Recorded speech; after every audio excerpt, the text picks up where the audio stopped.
Okay, cool. So, well, I guess I never start these things with like introduction stuff because we do all that stuff later. Yep. I think it's just really scripted and like a bit awkward if you do that kind of stuff. But I feel like everyone, as I said earlier, knows Social Chain, knows Steven Bartlett, knows that brand, etc. But I wouldn't say very few people know who you are, but less people know who you are. So, say like childhood to now, what's your journey been? Childhood to now? Yeah, and you got to make it really like concise. Really concise. Okay, good question. So, went to school, like most people did. But I went to like a Quaker school. So like that school is all about, that kind of ethos is all about like community. It's all about respect, and you kind of don't wear a uniform. You call your teachers by their first names. And like for me, that was life. That's what I grew up like, being able to speak to people who are like 40, 50 from the age of like 11 and have like them call me Dominic and me call them like Jonathan, for example. And that was just like a mutual respect that I built. And then always loved football. Always wanted to go into kind of sport, but like knew I wasn't good enough to play. But wanted to go into like youth development and like working on performance and analytics and that side of it. So I went to university to do sports science, and was still on that kind of path of like, yeah, I'll go and do this. I started doing a bit of work with a couple of football clubs in the area, and then got drunk one night.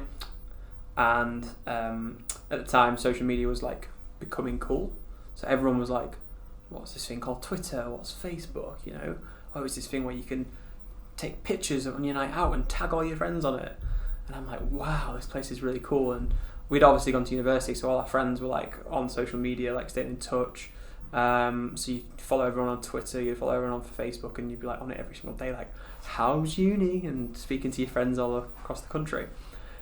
So went out one night, got really drunk, woke up the next day, and went to the toilet and realised there was no toilet paper there. And instead of going to the shop and buying more toilet paper, decided that, I, Dominic McGregor, needed to tweet about it and tell the world what I'm going through. So instead of tweeting it from my account, I decided to tweet it from a pseudonym called Student Problems, because I was thinking, surely all other students have these problems as well, so let's just tweet about my life as a university student underneath this brand. So did that, tweeted it, and it was like, when you run out of toilet paper, hashtag student problems, and got one retweet and one like from me. I was my biggest fan, and I still remember today who the second follower was as well, and I always tell her you were my second ever follower. But yeah, I did that, and realised that my life at university was pretty boring, so I was going to put my energy into running this social media account from zero and watch it grow, and it became an addiction. You'd tune in every single day and you'd see who follow you, and you spend your entire life on your phone. And it took me 400 tweets to get to 400 followers. So like, God knows what I was doing, but I wasn't very good at it, and I was probably like going insane, spending my entire time trying to get people to follow me. And then something happened which was kind of like the catalyst for like the growth and the kind of started the social chain journey. Was Twitter introduced this feature now where you can now share pictures on Twitter. So this was like revolutionary, because before it was like 140 characters. So you had to put a tweet into 140 characters, which is like nothing. I remember that. It would be like part 1, part 2, part 3, part 4, and that was like the beginning of Threads. That was before Threads was even a thing. But like a lot of people won't remember 140 characters is like nothing. Like it's like 30 words. So that's what Twitter was. It was like these short sentences people were saying, like, I'm at the gym today, or I've just run out of toilet paper. You couldn't give any context to it. So then they could introduce pictures, and this was game changing. Like you could now put a picture on a tweet, and I was like, oh, let me try this then on Student Problems. And that was that kind of catalyst where it went from 400 followers and 400 tweets to 50,000 followers and 500 tweets. Because suddenly, like this richer form of media, you could give a lot more context and more humour and more comedy to it. People start to follow it, and it was the right place, the right time. And I basically, grew that to 50,000 followers. And that's how I met Steve. So Steve was running a business called Wallpark, which was basically Gumtree for students, and he was trying to find and reach students with the product. He was trying everything, even trying to build his own social media account, but couldn't do it. And we came together and we basically said, what we can do is post on student problems about Wallpark. And we did that, and like 300 people went straight from Twitter to the website. And that for us was like a eureka moment. We went, okay, this is something now. This must be valuable. So what we basically knew is that the bigger our reach on social media, the more people we could send to the website. So continue to grow the social media following to the point where we had like 5 million students, and we were sending thousands and thousands of people to the website every month. And then realised we were speaking to brands and they were like, why would we want to be on this website where there's thousands of people when we could be on this social media pages where there's millions of people? So the website, we got rid of the website, Wallpark kind of ended, and then the kind of idea of Social Chain was born from us working with businesses and posting them on social media. And this is mad because a lot of businesses at the time didn't even have Instagram accounts. So like we were speaking to businesses about social media and everyone was so skeptical. They were like, don't know whether it's going to be a fad or don't know whether it's going to stay. You know, we're just thinking about what we do from a strategy point of view. And we're like saying, no, all the kids, everyone you know, every single kid these days is on Facebook, Twitter, and this new thing called Instagram. You know, this is amazing. That was our kind of start of the journey, was convincing people to use social media, which is crazy to say now. It's really interesting what you said there, because it sounds like, as you said, every brand now is like, we need to be on every single social media channel, and that's like obviously the MO of pretty much every marketing department, because it's the easiest way to reach people, right? Like back, you know, in John Hamm, Mad Men days, it was all about top-down marketing, whereas now it's all about influencing people from within those communities. But it's really interesting what you said there, which is you built the community first and then built the business off the back of it. Like, do you think that's helped? Oh yeah, 100%. We never meant to start a business. We just got super passionate about social media, and like we built these communities, and what we then did was bought other people who'd started these communities together. So that's how kind of effectively Social Chain was born, a chain of social media pages. So like we were just like community owners, and we were like, okay, let's get together and figure out how to make this. Because you guys had the Love Food Instagram channel, didn't you? I used to love that channel. I had no idea it was your channel until Henry Milroy, who was on this podcast 2 weeks ago, who owns Pan and Ice, said to me that how everything blew up with Pan and Ice was they wrote to you and Steven and said, we want to come and make you free ice creams, and then someone from the team was filming it for the Love Food channel, and that's how they blew up. Yep. That's the power of it. That's what it was. Yeah. It's amazing. So like we had to just figure out what we were going to do with it, and we were community owners first, content creators first, authentic. You know, student problems was run by a student, Love Food was run by a person who just loved food, and realised that we could potentially turn this into a business. And that's essentially what we did. And then we all got in a room together, a bunch of 20-year-olds, and said, what do we need to do? So you get in a room together, you say, what we're going to do. What do you do? Because it's a very big step from having 50,000 followers on Twitter and, you know, however many thousand followers on Instagram to then making that a business. Yeah, of course. So our entire play was that we were the kids that control what other kids talk about, because we had such an ability to influence people. This is before influencers were influencers, you know. There was no influencer marketing agencies in the UK at this point. So what we basically did was, when we worked on a brand, say like a movie release or a game trailer or a app, all our accounts would coordinate a conversation around it, and then it would be like trending. So that's what we did. You know, we kind of positioned ourselves as the ability to influence people, and then off the back of it, you start to see influencers, as we know them today, start to emerge. So the original YouTube creators were kind of the celebrities of the times, and then you started to see Instagram followers, people get thousands of followers. So we kind of played on that continual ability to influence people, be it for our own media or be it through influencers, or as things evolved, through content brands create themselves. How important do you think your initial kind of practical building of communities was to the overall success? It was the difference. Because every single person that came afterwards started a social media agency. I mean, I don't want to throw shade. That's kind of why I was asking. Because that's right. Like every single person has some kind of agency of some kind right now. But very few people are practitioners of one. We could sit there and say, well, what makes you different? We've got these people who have built communities up to 10 million followers. that no one else can say that. And I think the practicality of us doing that first meant that when it came to being in the market and as an agency, we were light years ahead of people, because not only did we have the reach, so we can post it, create an asset and post it to millions of people, but we also learned what was working from running the communities to then feed back into our clients.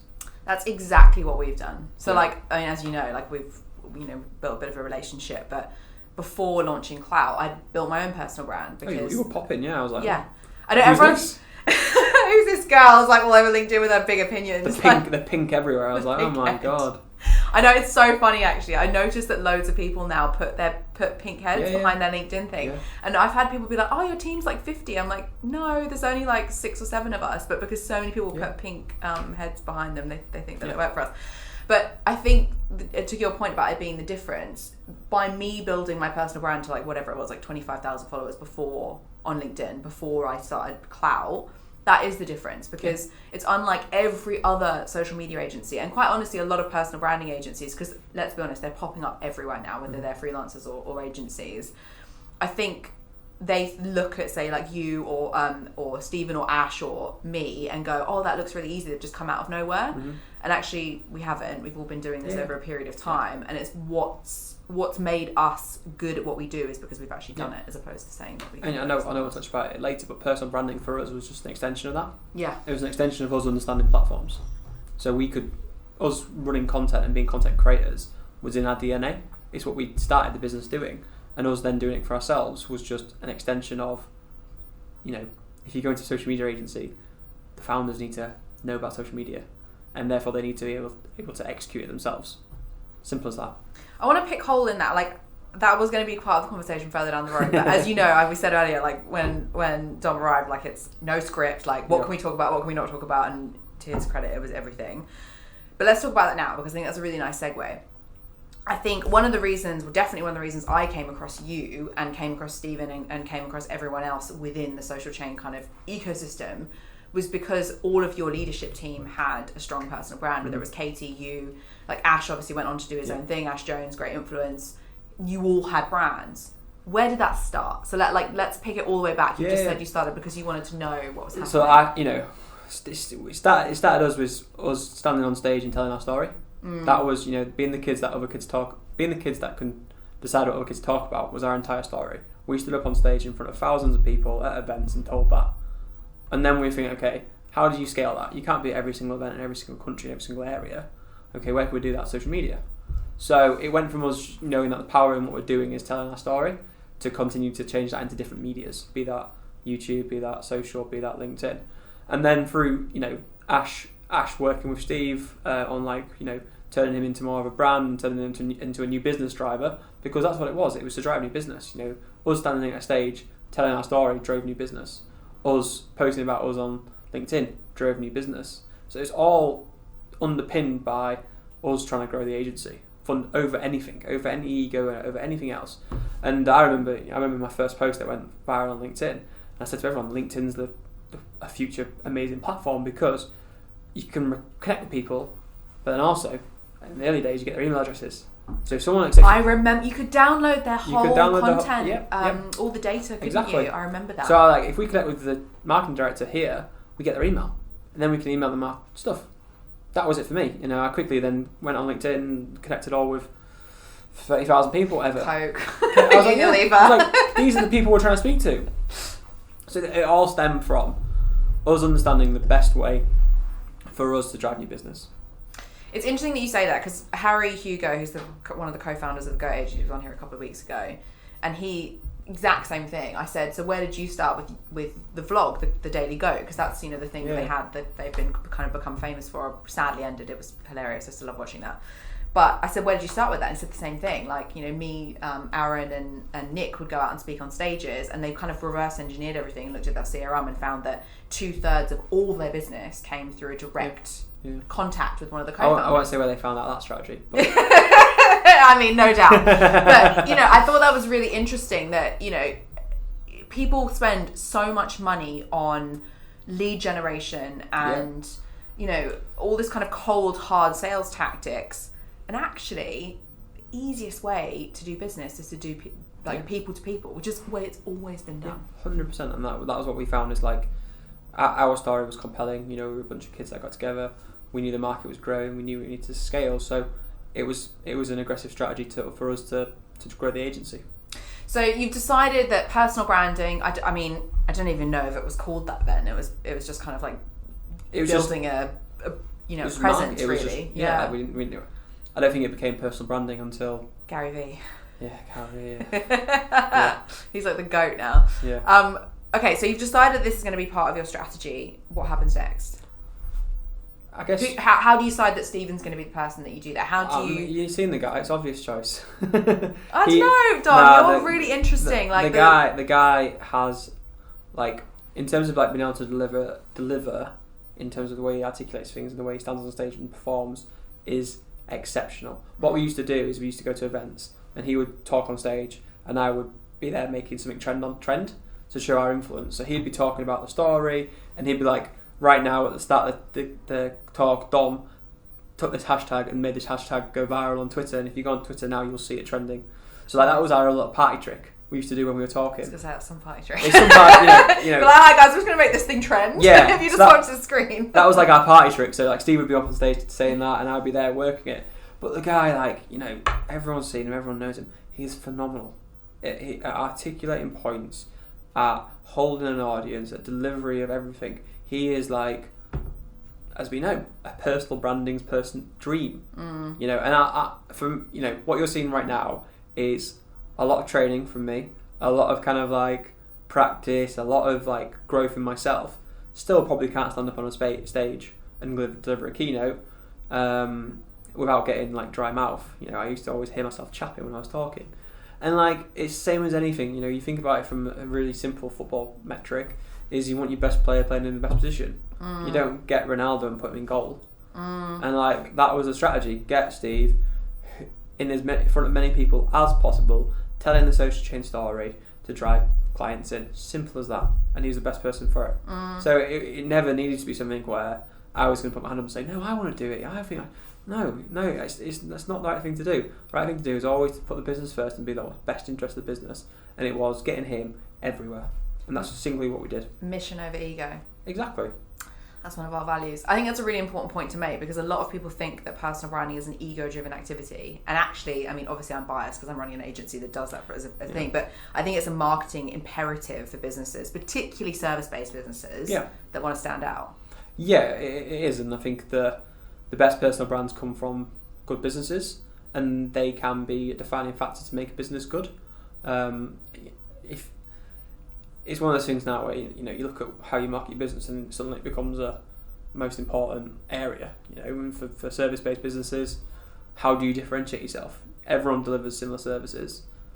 How do you stand out? Well, again, it's people. It's like I want to work with that person because I like their values, I like what they stand for, I like their honesties, and you know, agencies are just a bunch of people, and you've got to ask yourself which bunch of people do I want to work with, and if you can get yourself across through personal branding medium, then people will work with you.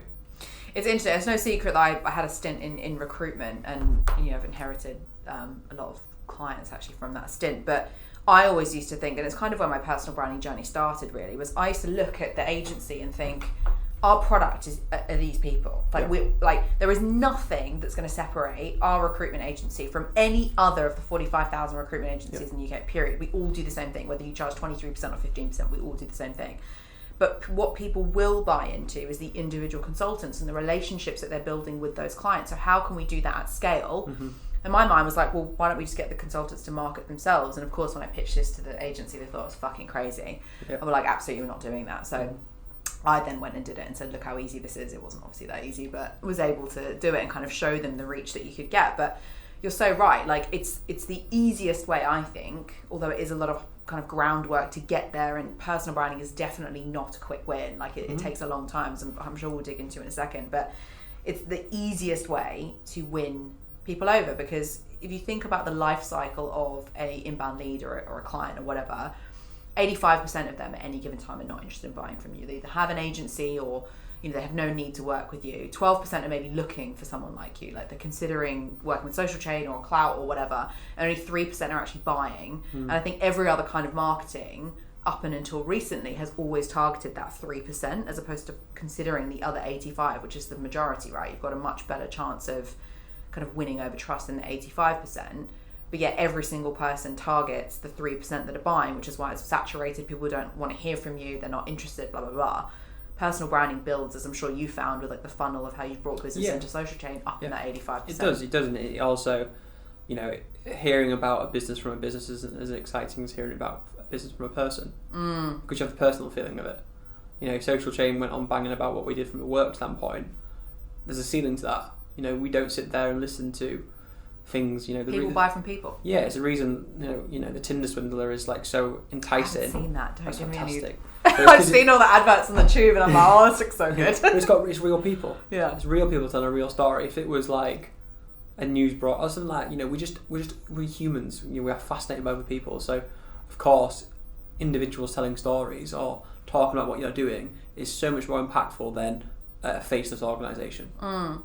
You said a minute ago that obviously it was, you know, put your best player in the best position. Steve goes out and he's building his personal brand, and we all know that brand. But it wasn't building his personal brand. That wasn't the strategy. The strategy was to drive new business. Fine. And that, off the back of it, we've got a knack for it.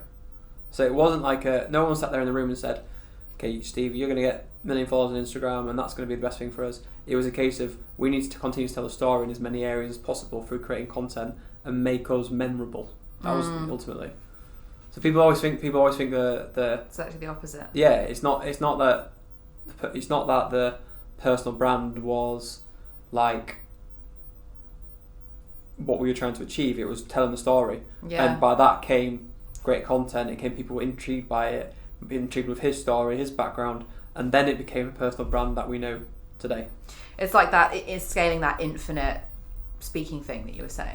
Instead of it being in front of 3,000 people, it's in front of 300 million or whatever. And if the story is interesting to one person, it's interesting to 2 people, it's probably interesting to 2 million people.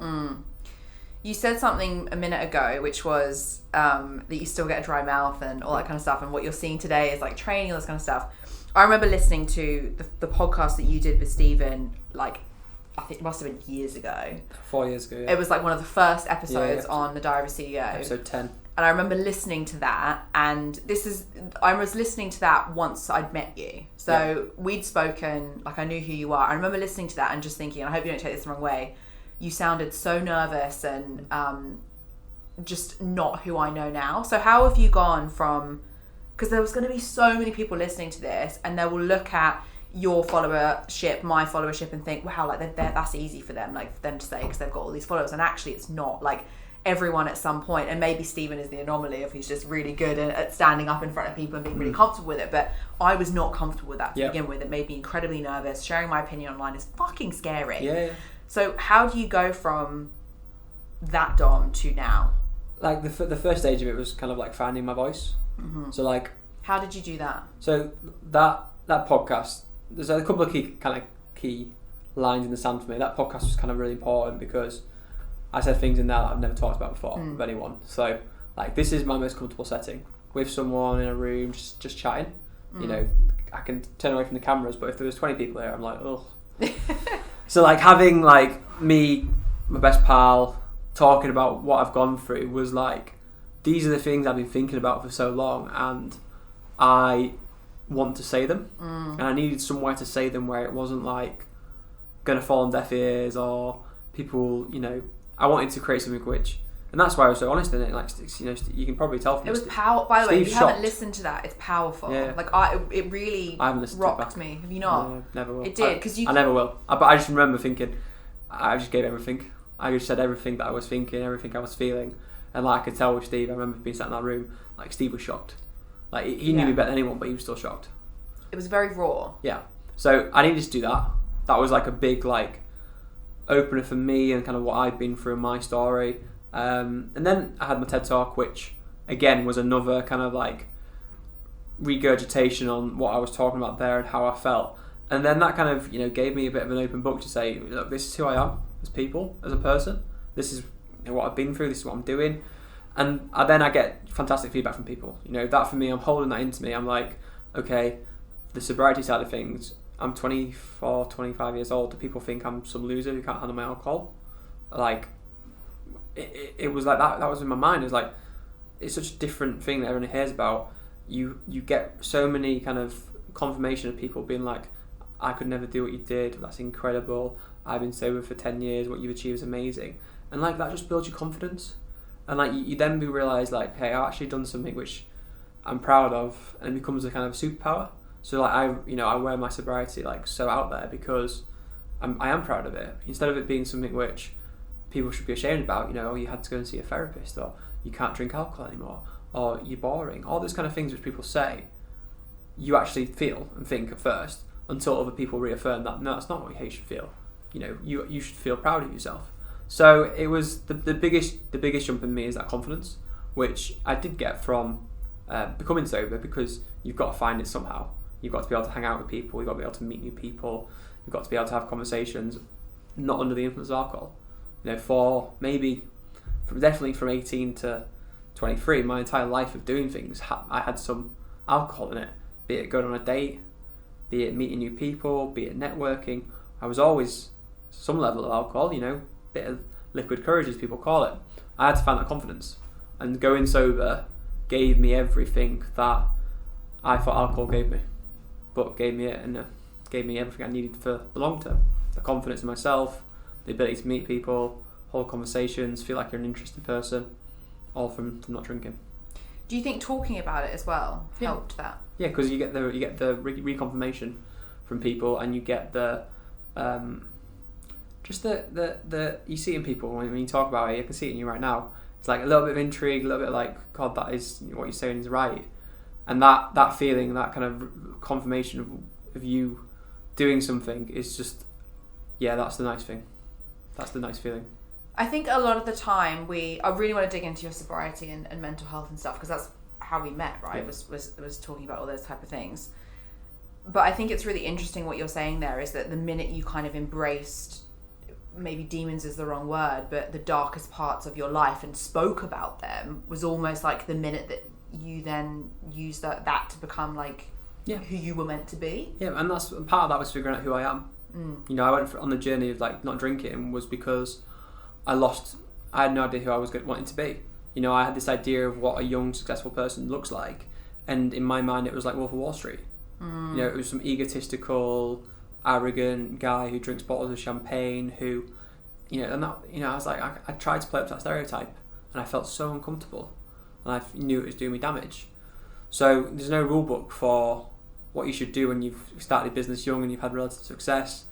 And you see it with the celebrities in America, what's he called, Macaulay Culkin, Amanda Holden, all these Amanda Bynes, all these celebrities who have so much fame, think they're invincible, and then Michael Jackson, Lindsay Lohan, and they go off the boil, and like, not that I'm, I was not in that kind of category of level, but I had everything I needed from financial freedom, no one's telling me what to do, my own boss, a nice house, a nice car, and I was like, no one could stop me.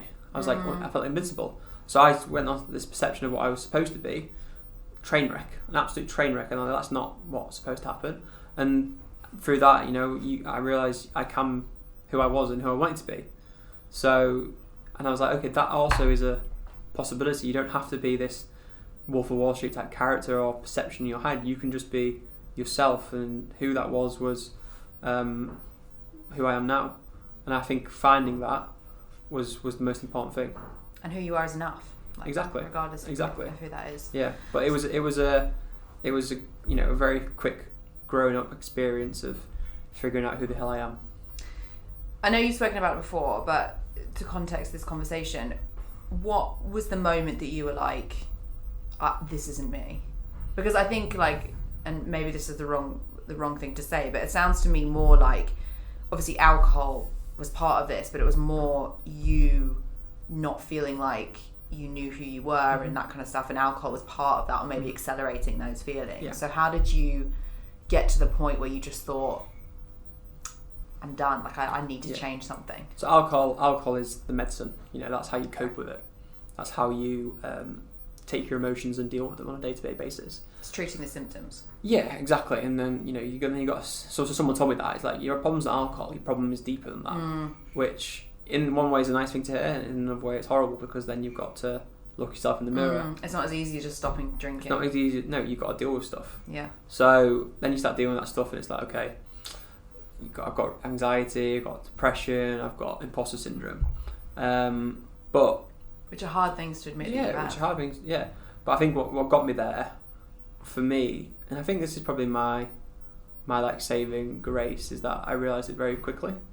Is that a couple of things happened. Firstly, like my mum said she didn't recognise me as a person. She was like, I don't recognise who you've become. And that hurts. I was going to say, how did that feel? It hurts, yeah. You're like, oh, I think I'm this great person, which is, a little bit of a, doing very well. Mum's proud of me and she doesn't recognise me. That hurts. And then got a new girlfriend and she's like, you're disgusting. Who do you think you are? That hurts as well because you take a big ego blow. And then finally, like, I was really derogatory towards one of my friends and I hurt him. So like, I'm suddenly hurting other people, and that was the line for me. I could deal with hurting myself. Actually, in a little weird way, enjoyed it. It was alcohol, and it was self-sabotaging. Exactly. I probably like that a little bit, but it was when I went from that point where I realised now I'm hurting other people. That's when I knew that is not me. That is never me. I will never hurt anyone, and like that's when I kind of disconnected the drunk version of me from the real me, and I started to say drunk Dom is causing problems for me, because sober Dom was probably always like this a little bit.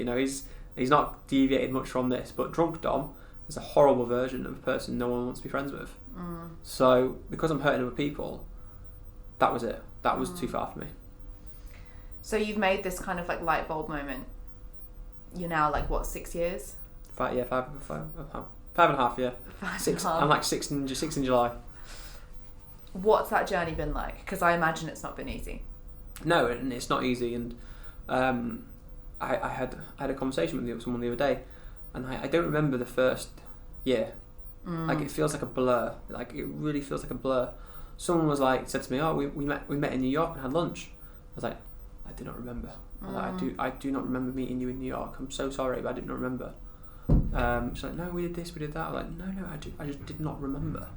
Do you think that was a coping mechanism? Yeah. It was just always looking ahead, trying to get to the next thing, and like not being present and just trying to tread water and survive. So I can't, first year of my life like that, I can't remember anything. So I'm going to stop you because you just said there the first year of my life and then stopped you. Interesting, yeah.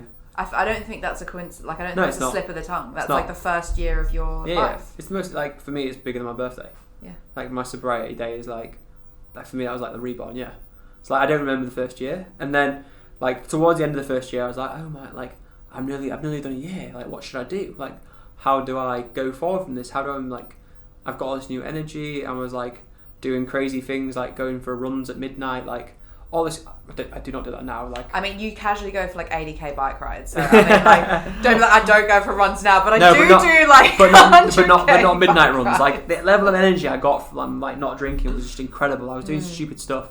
So I was like, oh, I'm going to kick on and I'm going to do some fitness and stuff. I'm going to take that energy and put it elsewhere. So the second year was just like, second year was the most enjoyable because you've got the benefit, you've got the bounce still, you've got like just amazing feelings around freedom, and you can start going to social events and you're like no longer like an outcast, and that's great. That feels like the best. And probably gives you a lot of confidence in yourself as well, because you've got this. Yeah, and that's when I decided the TED Talk and the podcast, because everything's off my shoulders now. I'm like, okay, I can tell you why I've been so not present and leaving the office at 5 on a Friday instead of being around, and comfortable in your own skin. So you develop that after year 2 was pretty much when that was developed. And then there's this kind of funny paradox now where life starts to get busier, the business starts to get bigger, stresses start to get bigger, and you just find yourself being able to cope with them. You've got this elasticity where if I was still drinking, there's no way I could have kept up in the business. I'd have been churned out and spat out. So you've got this kind of resilience in yourself where you can handle anything.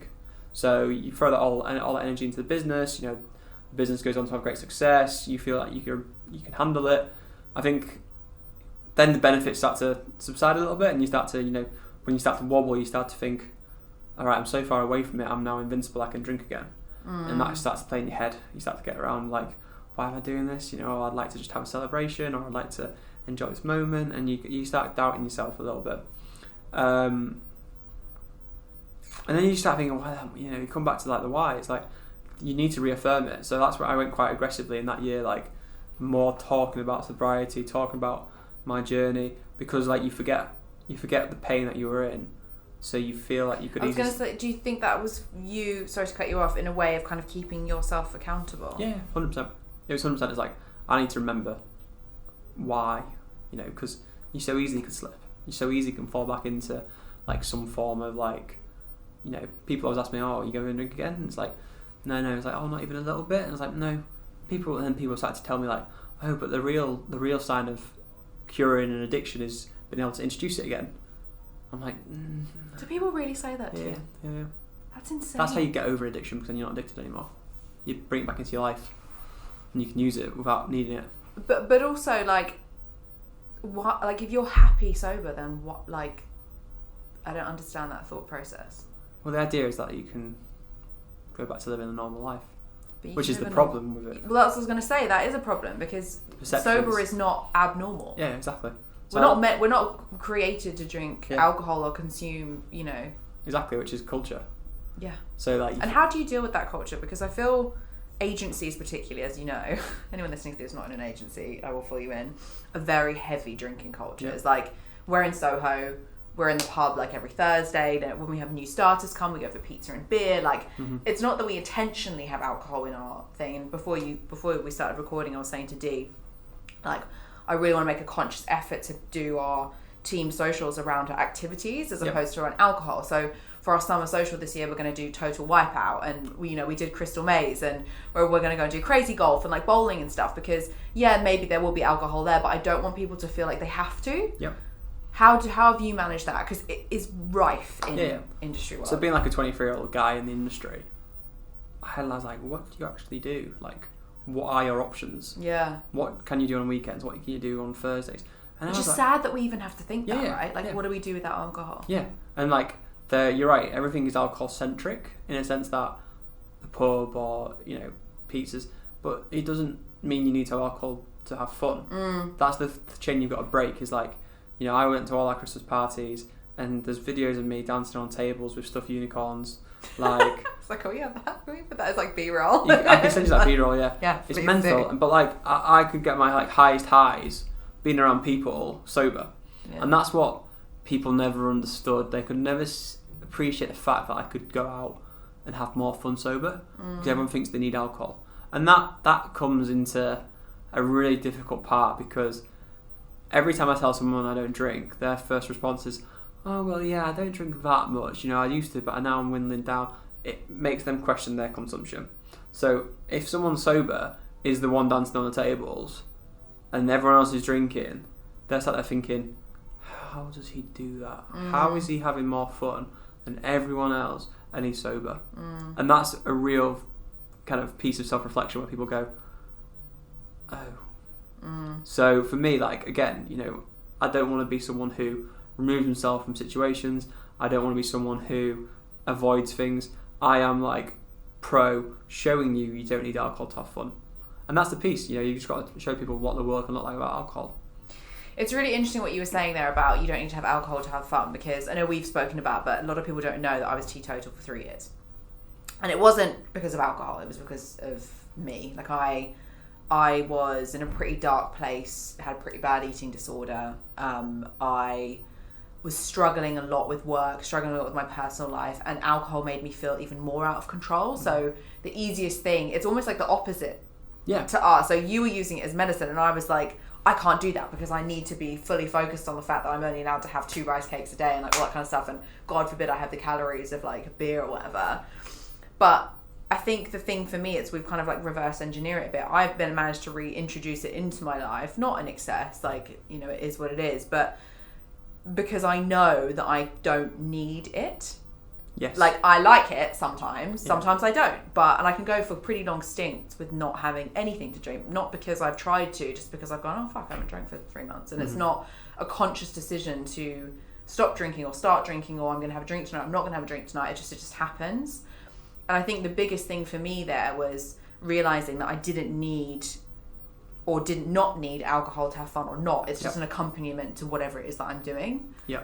And I think the culture around drinking is very much, as you said, that we need to drink to have fun. Yeah, it is. And I think there's a reason the sobriety space is weighted more towards females, because with pregnancies, with motherhood, you have a natural break where you're not supposed to drink, and you go, I actually feel okay. And you go, bloody hell, there's no way I could have done pregnancy drunk anyway, like. And you have social occasions where you go. Parasite. So like, a lot of females have that natural break. Yeah. And obviously you had a break as well, but you ask a guy from when you were 16 years old, how long have you gone without drinking? And like, I asked myself that, and I couldn't say longer than a week. I was like, I've not gone longer than a week since I was 16 years old. Yeah. Where I hadn't drank. Do you think it's a gender thing? Because I've never thought of it like that before. There's and an element. I do think there's an element. There is like an element of going out with beers with mates, and why are you drinking? Yeah, I think there's definitely an element of it. I also think that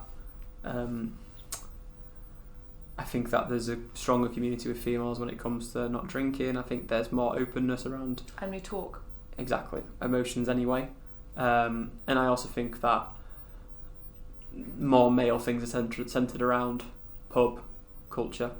So football. I think football, it's like away days, all that kind of stuff, rather than like, we'll go for lunch and have a chat and chill, or just do things that are not centered around alcohol. Males tend to be very more alcohol centric. So I think there definitely is influences on why I think there's more people who are female that sober that talk about it, and less men. It is interesting because I asked a friend recently, like he's had a bit of a tough time like over the last couple of years, and he's come out the other side of it now, but I said to him, like, so who do you talk to about this stuff? Because he was speaking quite openly to me about some stuff he was going through, and I said, who do you normally talk to about this kind of stuff? He said, no one. And I was like, what do you mean? He was like, well, who am I going to tell? I can't tell my friends. Yeah. And to me that's wild, because my friends anyway, and the people that I surround myself with, the females I surround myself with, we're all very open with each other. If someone's going through a shit time, you fucking know about it, because we're first on the phone to talk about it. And I do wonder, I don't want to make this all about mental health and stuff, but I think it's an important part of this overall story that we're telling of yours. I do think it's no wonder that I think it's the biggest killer of men under 45 is suicide, because they have no one, no one to talk to. My first bit of advice to anyone who gives up drinking, or needs to give up drinking, or thinks they need to give up drinking, is, and it's very easy for me to say, but it's just tell everyone. Tell everyone. Tell every single person. Because the number one reason people fail is peer pressure. So like, the reason you're being peer pressured into it, and it's not always your friend's fault, some people will have friends shoving shots down them, but it's because they don't understand. If you turn up to an event and go, I'm not drinking tonight, people go, shut up, have a beer. And then they'll talk you into it, and you'll feel pressured, and then that cycle will continue. If you sit there and say, to all your friends, everyone, I cannot drink again because this is why, perception changes. I was so thankful that if this was a bit of vodka and I went to go drink it now and my friends were here, they'd be like, they'd rugby tackle me. They would like stop me. They would just like, what the they'd punch me, they'd knock me out, they'd do everything they could to stop me drinking that, if I ever felt like that. And that's the difference. People say, my friends aren't supportive. I went, your friends don't know them. You've either not done well enough communicating to them, or they're not good friends. I was going to say, they're not good enough friends. So I've never had any of my friends peer pressure me. I've never had my friends been like, oh, you're boring, have a drink. I've just been like, look guys, I need to do this. I hope you appreciate that and respect that. And then it's fine. And my friends now, literally, they would kill me before I drink again. They would, 100% would. They would never let anything near me. They'd call me the most stupid, stop physically restrain me. I know they would. So peer pressure, why peer pressure exists? Because people aren't being honest. Good friends, but also, straight up from the minute we started, I told them I had to do it. Yeah, it's one of those things, isn't it? I feel like particularly with men, they really struggle with that. They do. And how did your friends take that when you sat them down and said, I need to do this for me? What was the response? Because like you said, there is this kind of thing of like, oh, don't be ridiculous, like this kind of like manliness of like, oh, you know, you can have a beer every now and again, like, you know. Don't know, I can't remember what I exactly said. I can probably find it in my WhatsApps, but like some were skeptical about like, you know, give it a month, see how you feel. And they were just like, yeah, but you know, the first part of it was removing yourself from situations where you weren't comfortable. Told them all I was seeing a therapist and why and what the therapist was saying. I'd get off every single Monday night from work and go and see him like some Thursdays. And yeah, that became a routine. It became like me going to school and learning. So I'm learning all about myself, I'm learning about my cognitive behaviour. I'm like got homework to do and stuff. So I'm like, this is really interesting. So I'm just sharing the journey with my friends. I've been like, this is how I'm feeling, this is how I'm thinking. Asking them, you know, I want to see you guys, but can we do something different? And yeah, you know, you tell a bunch of 22, 23-year-old guys that you're not drinking, their reaction is that. But through talking with them and telling them why I'm doing it, they understand and they respect it. So you're 22, 23, you're running a very successful business already. I mean, we know what the kind of future of Social Chain then became because it went on to be 700 employees, like a pretty significant exit for you both.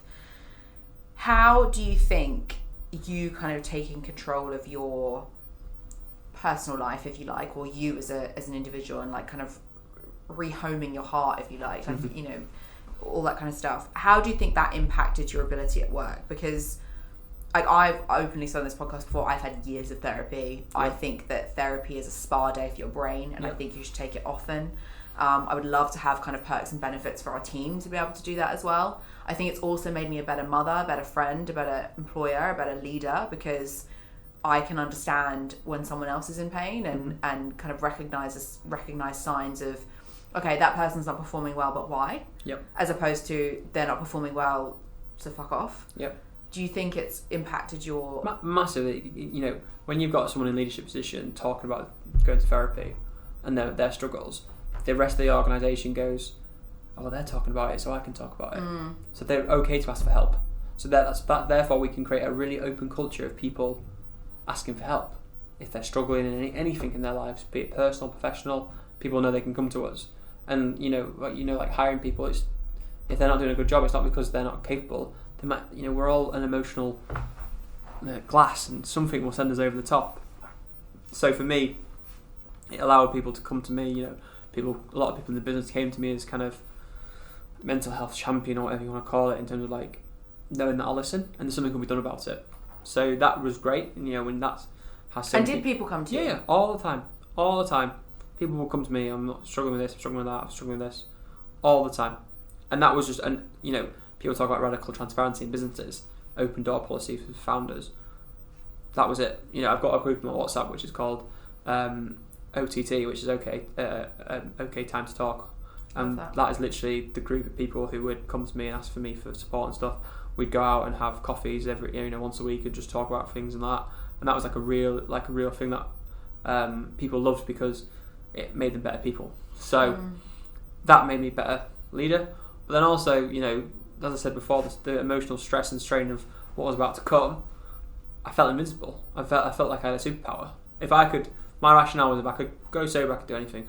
So I ran a marathon. Sober just because I did. But like sobriety for me was like, it was my greatest achievement. Still is my greatest achievement.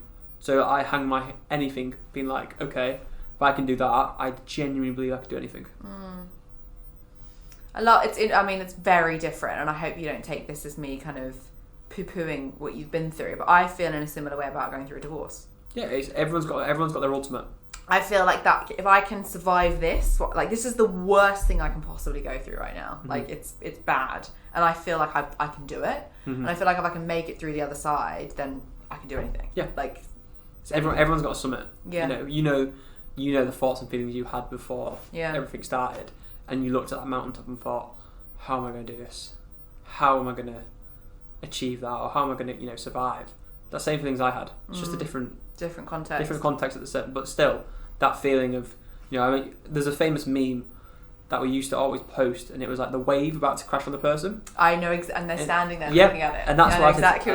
We use that. Yeah, I said to Steve, that's exactly how I feel. Yeah, that's exactly how I feel. I'm staring at this entire thing, and I feel like it's about to fall on me. And of course, I have to explain my alcohol problems in the form of memes because it's the language we speak in. Just casually started your career in memes. Got to keep it like it's how we communicate. It's how, yeah. So like that's how I felt, and like that was my like, okay, moment. And you realise the wave crashes on you, and you're still standing there, and you're a little bit wet, and you go, okay, well the next wave, if it's bigger, I'll be fine. And the waves get bigger, and you get stronger, and yeah, everyone's got that kind of moment where they go, how the hell am I going to get through this? And I genuinely believe the more stuff you go through, the stronger you get. Yeah, I 100% believe that. And that's what... It's like your muscles. The more you lift and the more you literally break your muscles, the stronger you get. Thanks for noticing. Yeah. Yeah, I've been doing quite a lot, a lot of spare time, yeah. Thank you. I see your Instagram, Dom, with your fucking 100k bike rides and all the shit that you're doing. Like, I imagine you're very, very fit. To bring it back a little bit, kind of full circle from who you are versus personal brand, which in my view is the same thing. Steve gets you on your podcast, on the podcast, and we may as well call it the podcast because I feel like it is the only podcast pretty much that matters right now, like everywhere. Gets you on the Diary of a CEO. You speak about stuff that we've just spoken about that you've never spoken about before. Did you know that you were going to talk about that going into that conversation, or again, Steve had no idea that I was going to talk about that. Yeah. Did you though? I knew that I needed to say some things. Yeah. I needed that kind of like, how have I been feeling, what I've been going on, like I needed to have that conversation with him, and like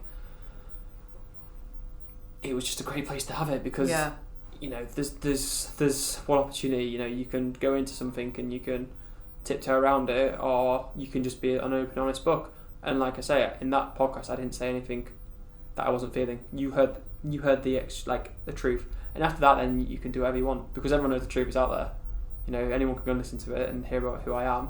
And then, again, you can move through life thinking, I've done that. And that's what it was for me. It was like let's create something which is going to exist, which people can reference and I can move past it. I don't have to explain myself again. People can try to listen to that. Yeah. So you do the podcast, you then do the TED Talk. Yeah. I feel like that's almost the time that I started kind of hearing about you and hearing about Steven and hearing about like everything that Social Chain was doing, which it was quite some years ago.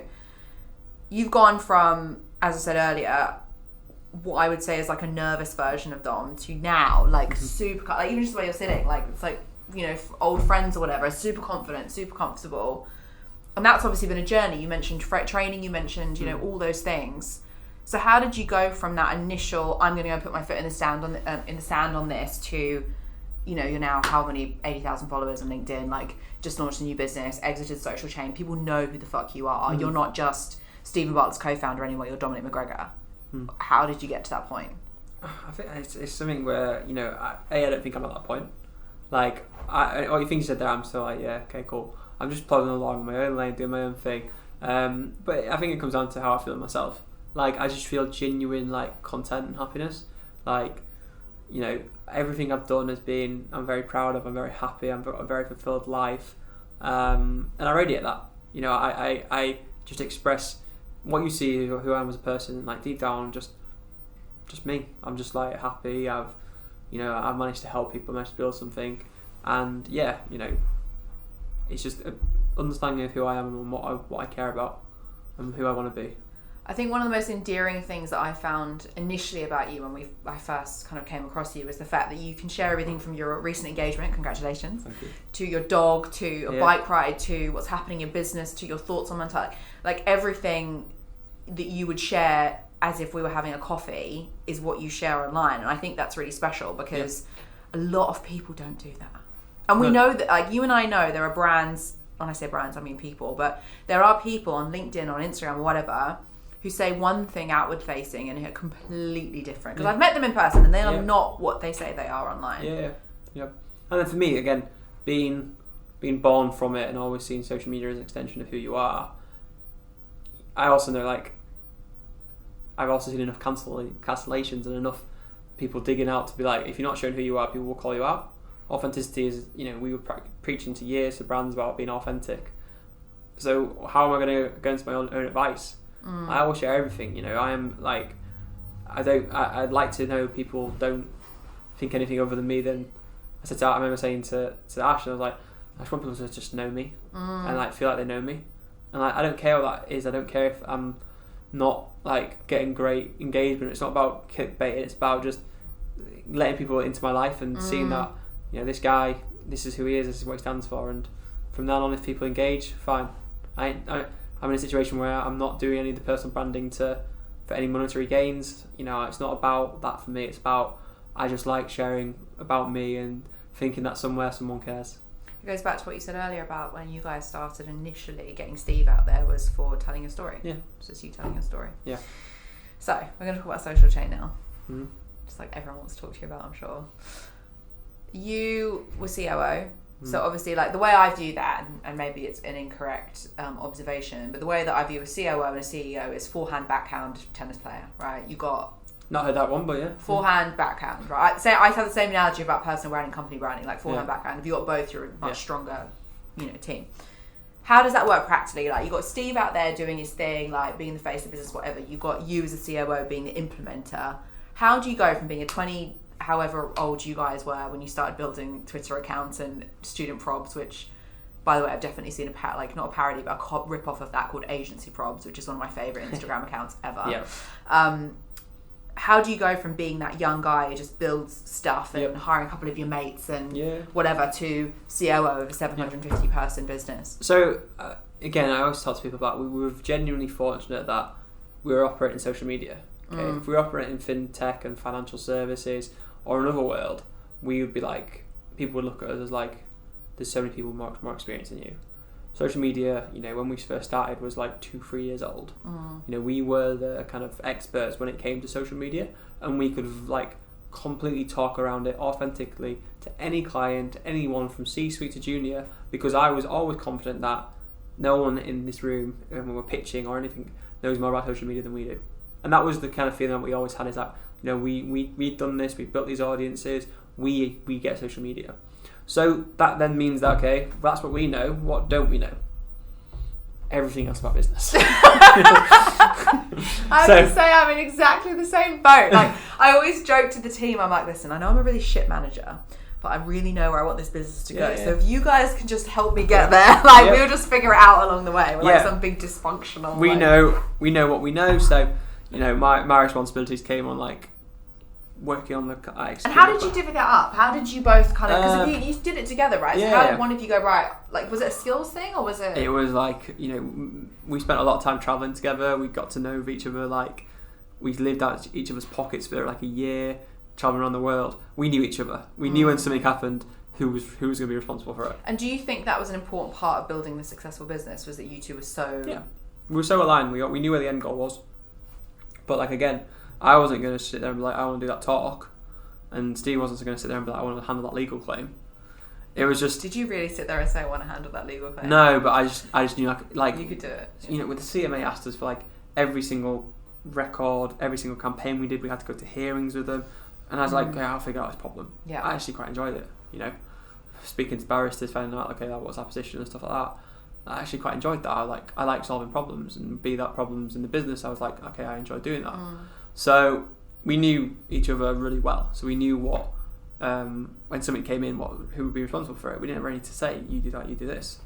It was just one of those things which... Super organic. Yeah, it was just super organic. It was just, okay, sort that out, sort this out, sort that out. So, again, I speak to people like co-founders, and they always... I know I was very fortunate, because again, we're both very similar in a sense of how we look at the world. We both think big picture. We don't think about like today and what happened right now, and if something goes wrong today, it's the end of the world. We just focus on an end goal, and we got there. So everything else that was not aligning with that end goal fell away as not unimportant. We just focused on where we needed to get to. So to bring it back, you're employing some of your mates, and like you're all, I can imagine, like my vision of this is you're in some frat house, like it's a bit smelly, there's like beers and socks everywhere, and you're just kind of building. So I'm sure it was very different, but like this is my like whimsical way. Slide dog's office. But it's probably smelled the same. Yeah. So, but how do you get into? So from that initial, like it's you and a bunch of mates to that, like, because that's what you guys were famous for. Your ball pit, your slide, your the crazy rooms that you had in your office. Yeah. So again, come back to what we do know, and again, we know social media, so we know we need people around us who know other things. And I think again, this is something which I found is we were probably humble enough to it, except we didn't have all the answers. So we went out there and brought in people who had more expertise than we did in other areas. So we brought in investors who could help us in certain areas. We brought in management team who were going to help us in kind of growing the business. And we always accepted that we weren't the answer. Again, we came back to what we did know. We knew social chain, we knew what was a social chain way, we knew the brand, and we knew social media. So our kind of then role was focused on those things, as well as kind of growing the business and stuff like that, but it was focused on protecting what was special.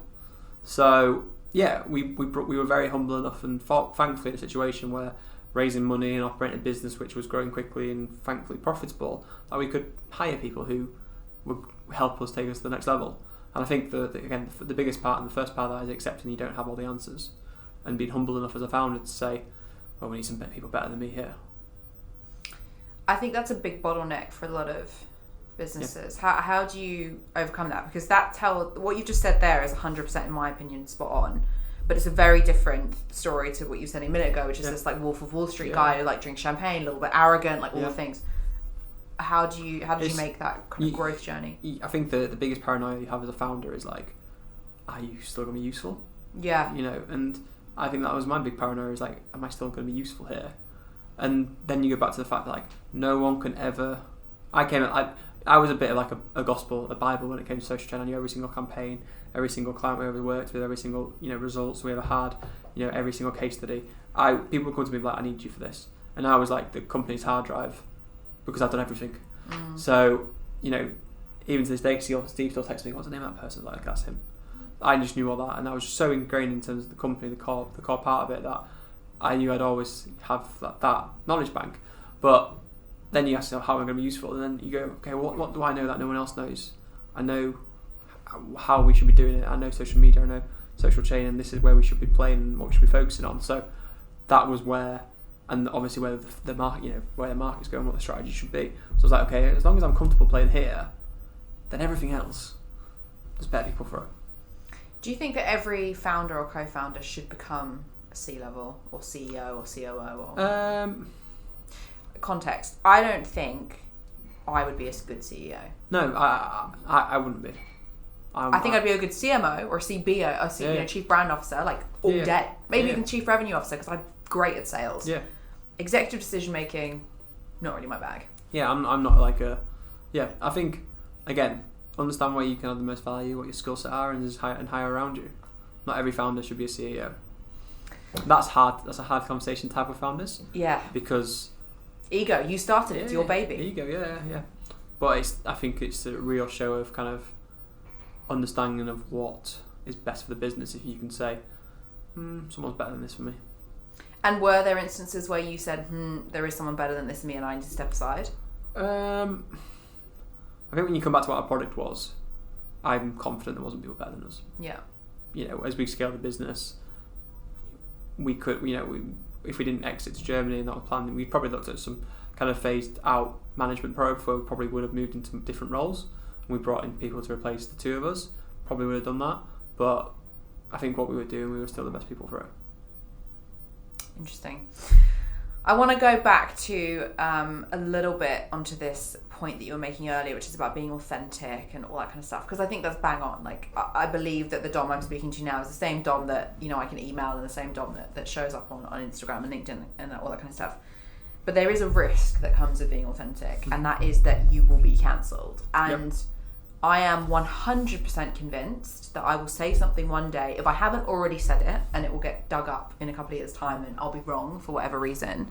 Because I've got pretty strong opinions, and that's who I am. I'm not going to censor myself because it's online. It's the same fucking shit I'd say to my team or to my friends. But I have a risk there because I stand for stuff that someone somewhere someday is going to not like it and is going to go, she's wrong, she's awful, she's finished. How do you manage that? Everyone can't like you. So you're going to upset people. If you've got an opinion, you're going to upset people. What I would just say is the levels you need to go to, I think, to actually get cancelled is you've got to really, really, really insult people.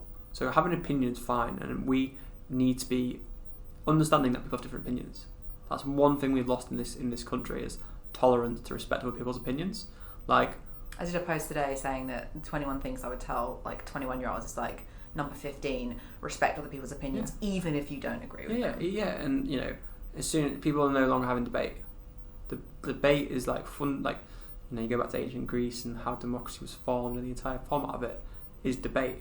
And like, I am a massive debater with people, but what I've seen to realise is people can't hold a debate anymore. They go off on toughs, or they can't, you know, or personally offended by things. There's nothing you could say to me which will personally offend me. Again, I've probably got my resilience, but I am always up for understanding people's perspectives, challenging them, and saying, I like what you're saying, but you know, I see it this way. And people always see things differently. We've all got different backgrounds, we've all got different experiences. People will always perceive things differently, and that's fine. That's what makes people interesting, because they see they're all different and everyone's unique. But like, just be tolerant, you know. We don't all think the same, and no one actually is right in a sense. And there's no right. I don't think there's many rights and wrongs that are completely in that. I think everything should be able to be debated and discussed. And if you can't listen to a debate and be engaged in a debate without getting offended, like, problem's more yours than I think it is anyone else's, because it's a part of life. You know, when you're in a boardroom discussing strategy, imagine someone got upset if their strategy was torn apart or questioned, and you got emotional over that stuff. Same principle. I'm going to get a lot of hate for saying this, and a lot of people are going to like me, but I think this comes back to participation medals. Like, at school, so I grew up in Australia, right? Yeah. In Australia, it's like you're first, second, or third, and if you're not shit, go and find another sport or get better. Or go and find, you know, you're not good at writing, you're good at reading. Or go and find something you're good at and excel at that instead. It was all about excellence in whatever it is that you were doing. I moved to the UK, and my parents were horrified that I got given a participation medal for a bloody hurdle race that I came like 18th in. And they were like... So you weren't very good at hurdles? No. Running and I are not friends. Boxing, on the other hand.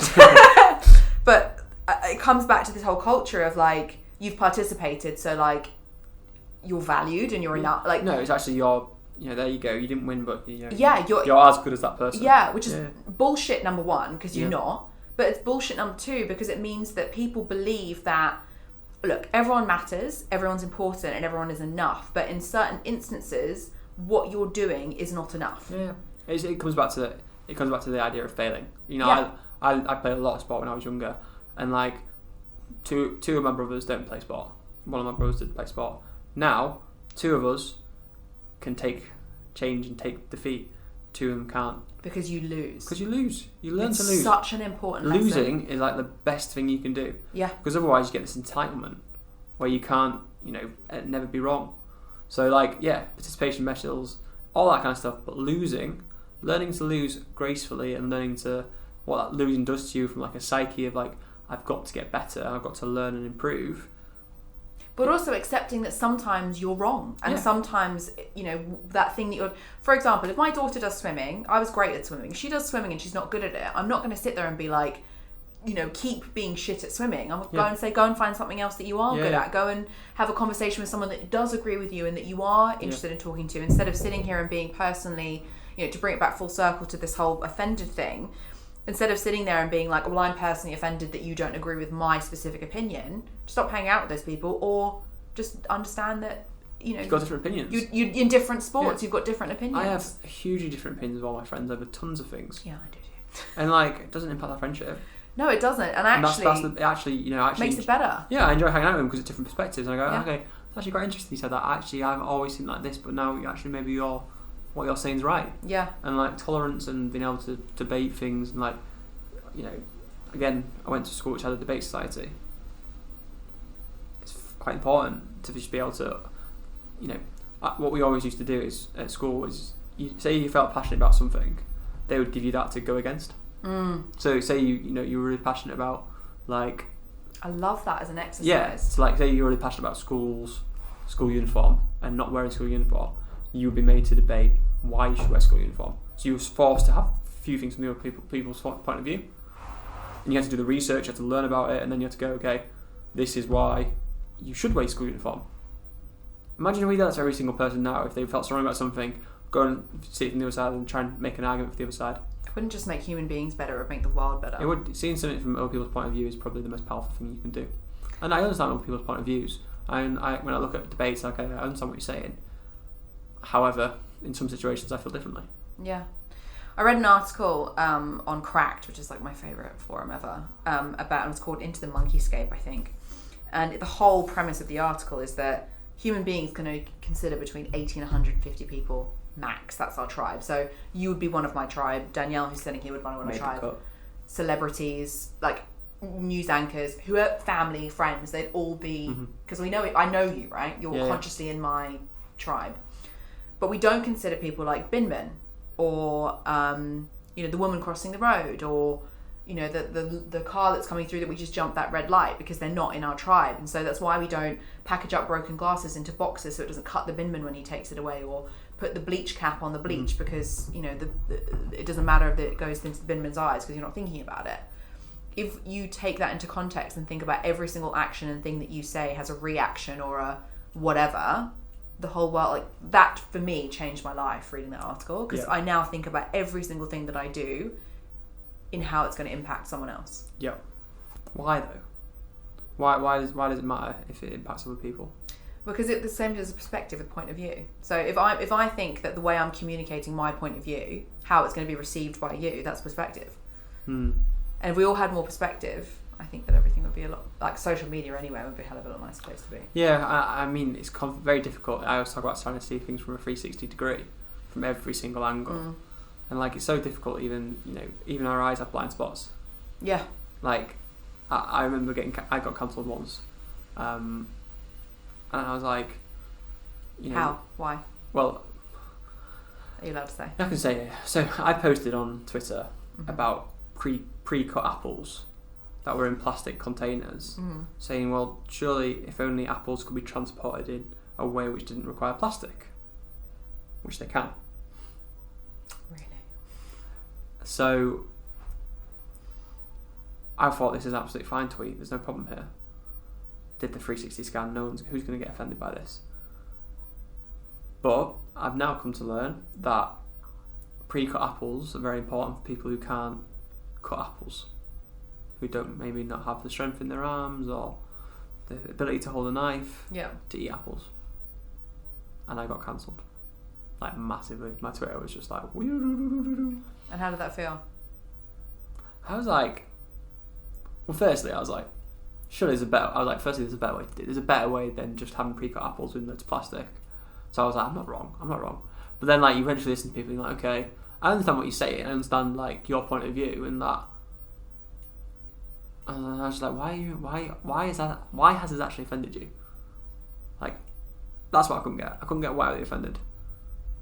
It's just apples in a plastic container. Like, I wasn't. And it's because it affects their life. It affects their life, yeah.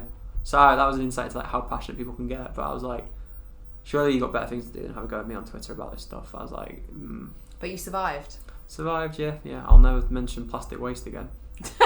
Don't get involved in that conversation. Not going to get involved in pre-cut fruit and how things should look. It's not an area to go after. So, you've just launched a new business. What is next? What's it about? Yeah. What's Dom doing now? Because everyone knows you as Social Chain, like still got Social Chain in your bio and all that kind of stuff. Yeah. And I think you should be fucking proud of it, and I know you are. But what's next? What are you doing now? So with Social Chain, we fell into it. When we ran at it, and we made it. I think the best businesses happen that way. 100%. I don't think anyone leaves Harvard Business School and goes, I know it's a really good market opportunity there, I'm going to go do that, and then wins it. I think you grow organically. Yeah. But we never, all the reasons we've talked about earlier, the agency model is interesting. Yeah, it's a tough one. So, would I ever start an agency again? No, I would never start an agency again. So then... Well, we just started like 18 months ago. I wish you'd told me that before. But you ask yourself, well, what do I know now? Yeah. What unique position can I bring? What do you think the world looks like? And I was like, okay, the conclusion I came to is that you need to have the alignment with a business that you're working with from a client services point of view. You need to have some level of equity and kind of upside in that. So let's build something where you deliver all the services that you would deliver, but everyone shares in the outcome. So that was the kind of premise of it. So it was kind of what I perceived to be the future based on what I knew from my experience. Because we had all the kind of big businesses come to Social Chain, you know, every single one that you can name about, from Gymshark, Huel to Lounge Underwear, we all talked to them, could never find a way to work with them. But, you know, what I'm building now with Fearless is probably a model where those businesses which are going to be big in the next 10 years, we've got a way to work with them. You know, we'll invest in them, we'll help them grow, and then they'll stand on their own 2 feet and go from there. And alongside all the smart money, which is your knowledge of building Social Chain, and not just that, but building businesses that were clients of Social Chain. Because, I mean, social media, as we all know, is a huge part of building a business these days, particularly like D2C, exactly. Consumer businesses. So that's the kind of premise of it. And what's next for Dom? Good question. Yeah, I think... Apart from Verbier. Which she's going to tomorrow. Look, you know, people talk about this word kind of like legacy and what people want to be known for, and thankfully I'm in a situation where I could start thinking long term rather than short term. You know, agency life, we were never more than month to month at some points. So now I'm looking at it from a kind of, you know, 2-3 year horizon when we're investing in companies. That makes me think, what does the next 2, 3, 4, 5, 6 years look like in the world? So that allows me to think, okay, well, maybe if I did this, if we did that, it'd be beneficial for everyone. So yeah, that's my head's playing in like a 2, 3 year, 4 year ahead. What needs to happen then? We're going to do some cool things through Fearless. We're going to invest in some great companies. We're going to make a real difference to good people, good companies based out of London. We're going to develop, you know, some fantastic talent. We're going to go into new sectors in terms of, you know, deploying more capital, but also new kind of academy models as well. So there's a lot of things going on. I think for me, it's just having a real impact in with people I care about. Do you feel like Fearless is like your way of giving back? In a little bit, yeah. In a capitalist way. Yeah, in a capitalist way, but it's also a business which I don't need to sell. Yeah. It's something where it's a vehicle which can live for a long time, and it can carry on doing what it's doing, and the thesis of it is always going to be needed. Businesses are always going to need support. That support can always be provided by someone. And I think if we're that vehicle which helps businesses grow, then that's our success. I love that. So this is the last question, and this is the same question that I ask every single guest that comes on this podcast, which is, if you could go back, when did you found Social Chain? 2014. How old were you? 20, officially like 21. Perfect. Really set up question. So the question I normally tailor it to when people have like founded their businesses or started building their brand. So if you could go back to when you were 21, like just before you found a Social Chain, what are 3 things that you would have told yourself? Drink more alcohol quicker. Literally find out you're an alcoholic quicker and get over it. That's the only thing I'd say. Nothing else. I love that. No, like literally, it's all about the. Just get through quicker. It was going to come at some point. Yeah. It was either going to come when I was 45, it was either 55. It was going to come. I just probably should have got through it quicker. Do you think the business accelerated that? Yeah, of course it did. Yeah. You put yourself in an abnormal situation, levels of stress, and you realise you've got an addictive personality before you know it. So yeah, get through that quicker would probably be my advice. You're going to have to get through it at some point. I love that. Dom, thank you so much for joining me today. Super happy. Thank you for having me. Finally got to have it. Thanks.